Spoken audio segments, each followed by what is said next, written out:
Hello guys and welcome to episode 22 of Feed the Beast Plum Labs. So this episode guys, what are we doing in this episode? Well, it's funny you should ask. What I want to do first of all is finish off my reactor, since at the minute it's a little bit of a bummer. The situation we've got, the problem is it's mainly a problem with power. So graphite bars we're doing okay for, but the main problem at the minute is the fact that we don't have enough iron. And the problem is I keep having to, like, this guy is really struggling for power. Like, I can't stress enough just how bad the power system really is. So luckily we've got a little bit of rosin in these backup generators. It's hopefully going to help things out. But we're basically running on like the tree oil. Like I said, I don't want to put any more effort into making the tree oil system any better, but the problem is with the quarry is it's just draining all the power we've got, and that's really not ideal. The fact that we're constantly draining all that power just for the resources. But until we get the resources, we're in a little bit of trouble. So if I look up iron at the minute, do we have any? Okay, I don't know why it decided it wants to back up the server again when I'm sure I've said before because I'm not even running a server. But if that's what it wants to do, that's what it's going to do. So you can potentially go into there to be ground up into some more iron. So I think iron, like I said, it's the main concern I've got. So this guy is completely dead on power, and I've not got anything to really, help the situation here. All I can really do is essentially leave the system running, just to gain some more power. But really, I don't want to do that. I just want sort of the solution to be over and done with, and as for us to have some, genuine resources and stuff. So why are you exporting all your ore in here? I don't know why this keeps happening, but on the basis I don't want to keep consuming more power, I'm not going to, grind up all the ore at the minute. So do I have enough to make some more reactor casing? I can make a little bit more reactor casing, but then I'm gonna run out again. So what I might do actually is the glass, since I believe we have enough glass at the minute to finish this front bit. So we are getting pretty close to finishing, guys. All we need to do is these last 3 walls and we'll have enough, but we just don't quite have enough reactor casing at the minute. So what I'm going to do, guys, is I think I'm going to finish this off camera and we'll be right back. Okay guys, we're back, and if I'm honest, have we... Okay, so I've managed to get myself a little bit of iron. I just basically just sort of collected it up, and I really hope this is going to be enough casing, because if I'm honest, we've just run out of gold. A little bit of a bad situation. We may have some ore lying around, but for the most part we are basically out. So do I have... At the power tap, I've just realised actually I could probably put the power tap there. That's probably not going to be the end of the world.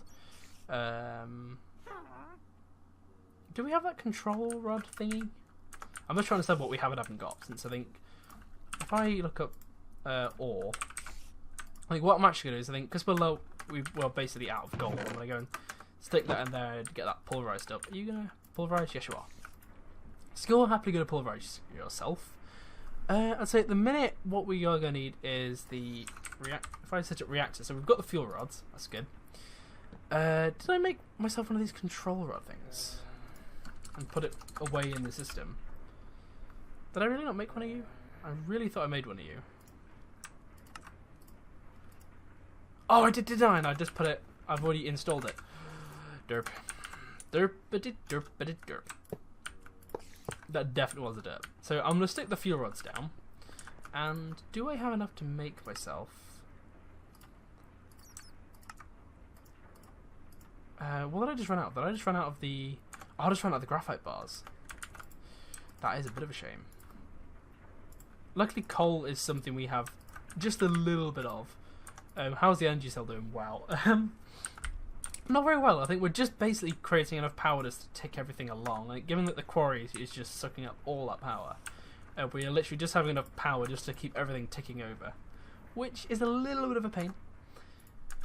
The one thing I might quickly check on actually is the disk drive. How much? 35%. So we've only done 2% of our total storage drive in the last couple of episodes, which isn't bad considering, like I said, we've now got 16k drive in there. Okay, so can I now do a couple more of you guys? Is this going to be enough? I really hope this is going to be enough. We're going to be one short again, aren't we? Yeah, we are. Typical one shot. And it's just one graphite bar. Yep, there we go. So I believe now, guys, that this reactor, there we go, the multi-block's formed. That is always a good sign. I'm telling you that. So now this guy's probably going to complain because he's going to be like, yeah, I've got no power, I've got nothing. Well, if he's got no power, he's got no fuel. So what I'm going to do is I'm going to stick this guy in here. So currently, something I should probably consider actually, I probably shouldn't actually leave the system like that actually, because at the minute that reactor is very, very inefficient because the problem is he's got no coolant in him. So the problem is that reactor without any coolant is going to be incredibly, and I mean incredibly inefficient. Whoa! I've just like looked over at my tree farm and wow, that is pretty crazy. And the fact we have a creeper there is not good. Creeper, can you please leave me alone? Why don't you go blow up that tree farm? I think if we need any wood, I could just magically turn on that tree farm and we're going to get so much wood. Because that is a pretty crazy amount. I'm not going to lie. I think that is probably one of the most overgrown tree farms I've ever seen in all my time of playing Minecraft. So what I might do is permanently leave myself a bit of an infinite water source going on down here. Just for the fact that, I don't know, if anything happens to the reactor, I don't think it'll like use up any of the water, but just in case, say, something bad happened to it, I could fill it back up with water again. So if I get some more water, that's still an infinite water source, which is good.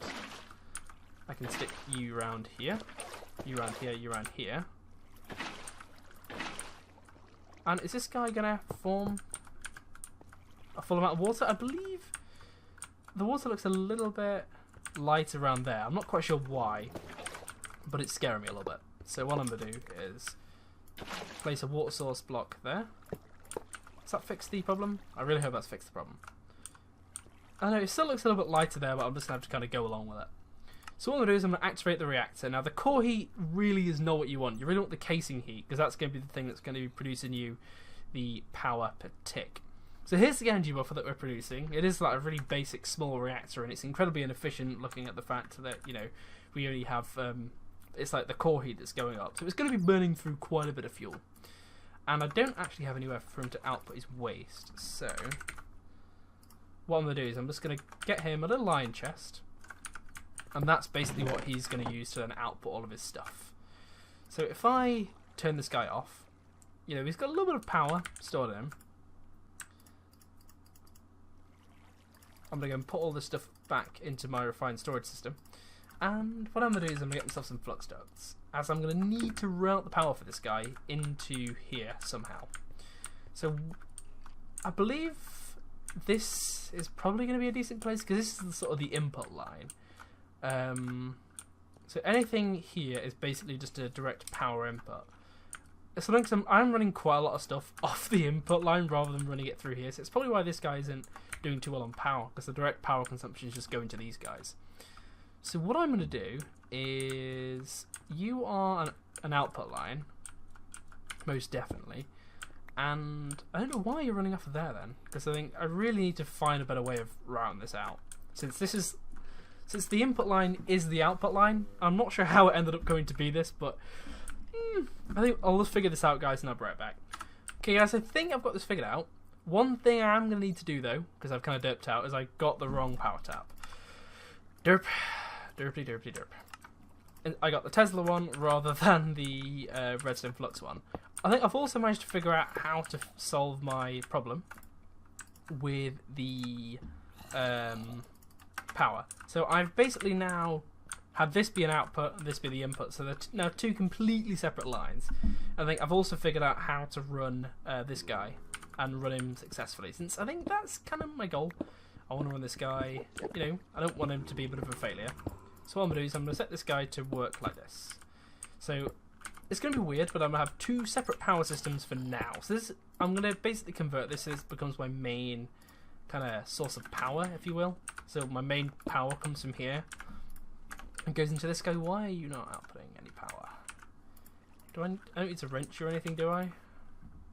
You are connected, and for some reason you're not quite accepting. Oh, there you go. You just need to be configured to input from the bottom. That's kind of cool, I guess.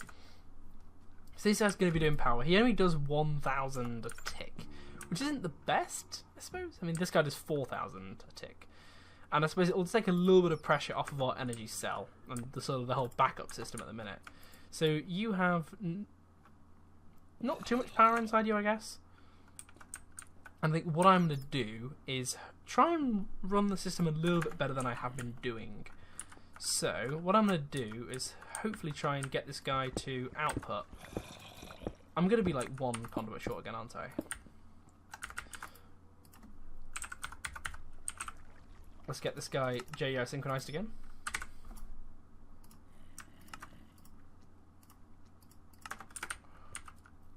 So I'm going to make that an output. So I admit my cable management is pretty terrible at the minute. And you are going to output from the top. So you're going to be losing a little bit of power at the minute, which is, to be expected. I do feel like I'm going to tidy the system up. Surely, I might, use some compact machines or something to try and make this a little bit smoother at some point in the future. But I think for now, we have a bit of a basic system going. I am pretty concerned though that we are going to be producing a little bit more. So, how much RF per tick are we producing? We're going to get close to 1,000 RF per tick, I guarantee. Have we produced any waste? We haven't produced any waste yet, which I suppose is kind of cool. And we're using not that much fuel per tick actually. We've only used like 1% of what's in there. Do we have any spare left in here? So what plenty's in here spare actually as well. So this guy's getting pretty full. So what I'm going to do is I'm going to deactivate the reactor and make a few more capacitor banks. So we're producing a lot more RF per tick than what we were, but the problem is we haven't got anywhere to store it or anything like that at the minute. So grains of infinity. Okay, I'll go and get my flint and steel, go get some grains of infinity, guys, and I'll be right back. Okay, guys, my flint and steel may have ever so slightly broken, but I've got some grains of infinity, so hopefully we should be able to get a capacitor bank. Now, what's stopping us from getting a regular capacitor bank? We have some energetic alloy, which is made from. Hopefully, you have to make it the nugget. So you can use an arc furnace. Can you use an induction smelter? Oh, okay, so you have to use an alloy smelter by the looks of things. So you have to kind of go the Ender IO route, which is a little bit of a pain. Admittedly. Ooh, gold. That's gonna be a bit of an issue. So if I run this guy should have quite so much of a drain. I mean, he's draining quite a lot, but it hopefully shouldn't be too much of a substantial drain like it has been. I believe, is my ore still being redirected into here? I don't believe it. I'm not quite sure where my ore keeps ending up actually. Maybe it is going into here. I'm just not quite sure. But I think until we get the power system upgrade running, I'm gonna have to get this guy done up just a little bit. So you have a little bit of power in you, but then you keep using it to mine a block each time. This builder quarry, guys, is really not like that cheap to use. I really must admit. I hear the pulverizer going, so ore is definitely going into here. I'm just worried about like the excess ore spilling out into here. And in fact, we have some gold actually. So what's causing us to not be able to run, to get a basic capacitor bank? So basic capacitor bank. Why? Oh, it's gold nuggets, isn't it? Derp. I was just there wondering, like, why the hell can we not do this? Gold nuggets again. So we've got 12 actually. So we kind of have enough there. Now, do we have? We're just gonna need some redstone blocks. So where's the normal block of redstone? Block of redstone, there it is. So you're probably wondering why I've made quite so many of these. And the thing is, with these capacitor banks, is they are very good at multi-blocking. So if I do that, there we go. We now have a multi-block that does 4,000 RF a tick. How neat is that, guys? Now, if I turn this reactor on, this guy is also capable of outputting, hopefully. So if he goes to here, is he responsible for the power line to this guy? Well, I believe the quarry quite possibly runs under the floor, and he just runs directly off of that. So I don't think the quarry even runs off of that, which is kind of a bummer actually. I think what I'm going to do is interface this output line here with the quarry. So I believe that's probably going to be the most sensible thing to do.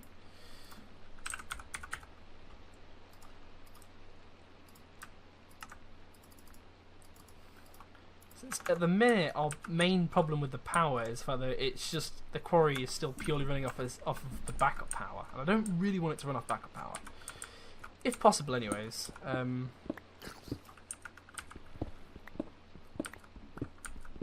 So I'm probably going to chase this guy into the ceiling a little bit later in the future, but I think for now, you know, I'm happy for him to run off both backup power and the mains power. But I think for now, this is probably going to be the neatest solution.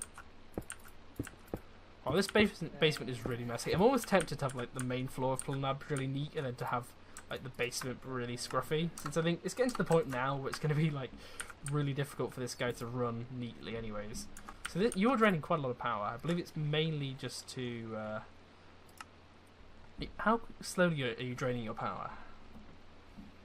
So I think you're gaining quite a bit of power, because I believe you're generating a lot more RF per tick than what can go into here. Is that the case?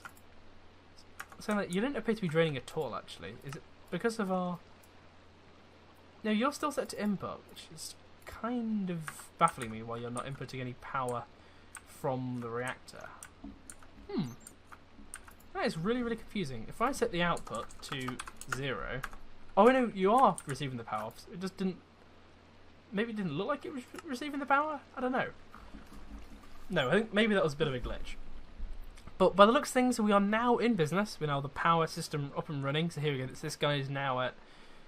Yep, so he's draining. Is the quarry running? That's the thing. I'm curious though if the quarry is actually running. So if I turn this guy to run... Okay, his power drains like ridiculously quickly. Due to how much power he actually runs off. But are we still gaining power? I'm hoping that this guy's now actually outputting over to the quarry. So you are directly outputting power. So you are on output. I'm not really sure why you're trying to interface with that side. But that guy is now definitely outputting power. Oh, that's why. So let's set this guy to this. So okay, you're now outputting 1000 RF per tick. I believe this is probably the limit of this leadstone flux, actually. It's more than anything. Are we running okay? So you're inputting... So this guy's outputting just under 1000 RF per tick, but I believe he's probably constrained actually by the capacity of the cables for sort of the rate you can transfer his power into here. Although I'm saying that, I'm not sure why. For some reason it seems like he's not actually... If I set this guy to 0, is he actually inputting the power? He's definitely inputting the power, but it's definitely bottlenecked by something. I believe it's probably the flux ducts by this point. So I may need to upgrade my flux ducts at some point. So I think they are... Now we're having the quarry going. Oh, whoa. The quarry is now going directly by this area, and I can definitely hear this guy going. As you can see, he's just sort of going along like that. It's kind of cool how he highlights his working area, actually. And what I could probably do is have a look at... Is the ore being processed, or is it just being stuck into here like it was before? I don't know, actually. I'm not seeing any new ore popping up. What I'm going to do is all the ore that can definitely be processed, like this ore, the silver, the nickel, the tin and the lead, I'm going to stick in here. The resonating ore and the uranium and the cinnabar I'm going to keep away for now. But yeah, if I'm honest guys, so I think I'm probably going to leave the episode wrapped up here. I think for power we're doing okay for power. The quarry is working at a semi-reasonable speed at collecting ores. I think now we're directly running off of the reactor. We're not having too many issues, although it's still... yeah, so by the looks of things, we're basically constrained at the speed of these energy conduits. You know, what I might do before I wrap up the episode, actually, is if I look up conduit, I could potentially get the ones from Ender.io now, but...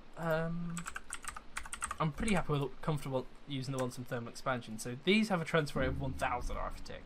These have a 4000, and the redstone energy ones have considerably higher. But the problem is they have a bit of a problem with the fact that you need a fluid transposer, you need the destabilized redstone, and then you need electrum and the fused glass. So we're a little bit further away from being able to do that. But the good thing is what you can do is by using some invar and stuff, you can very easily make these... you can basically upgrade all of these guys and convert these to hardened conduits. just by using a bit of Invar and redstone. See, I might do that now, actually. I might go and get some hardened conduits. So if I stick you guys there, are you guys going to cause me any problems? You shouldn't do. So now I've got the hardened ones, and I might upgrade the entire system with these, since, you know, now our system's a bit more upgraded. You know, we have a pretty decent amount of Invar as far as I'm aware, so we shouldn't have too many problems. So these guys... Yeah, this guy's draining really, really quickly, but I believe all of his output is just going straight to here, I believe, this quarry. So if I turn this quarry off, he's getting power pretty rapidly, actually, because I believe he's pretty much getting a 2,000 RF a tick, really. So I think what I'm going to do, guys, is between the episodes, I'm going to swap out all this crappy leadstone conduits and, you know, upgrade it with some nice and new Invar stuff, the hardened stuff. So thank you for watching, guys. I hope you've enjoyed. Goodbye from Plum.